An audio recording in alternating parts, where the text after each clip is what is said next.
আজ যেহেতু বউ ভাত, তাই কিন্তু আমরা ফাইনালি ভেন্যুতে পৌঁছে গেছিলাম। আর তারপরে কিন্তু বউয়ের সাথে দু একটা কথা বলে আর একটু ফটো তুলে তারপরে আমরা মকটেল কাউন্টারের দিকে গিয়েছিলাম। সেখানে একটা গ্রিন ম্যাঙ্গো ফ্লেভারের মকটেল আমি নিয়ে নিয়েছিলাম। তারপরে কিন্তু খেতে খেতে কয়েকটা গান শুনলাম, কারণ ওখানে একটুখানি গান বাজনা হচ্ছিল।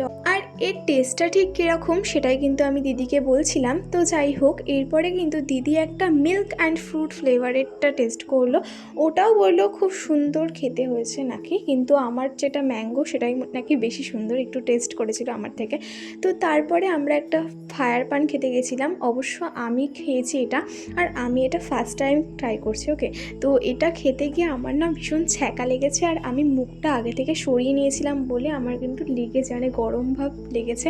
তো যাই হোক, তারপরে কিন্তু ওটা টেস্ট করলাম, ভালোই লাগলো। আর এদিকে কিন্তু দিদি কয়েকটা ফটো তুলছিল। তো সবাইকে টাটা।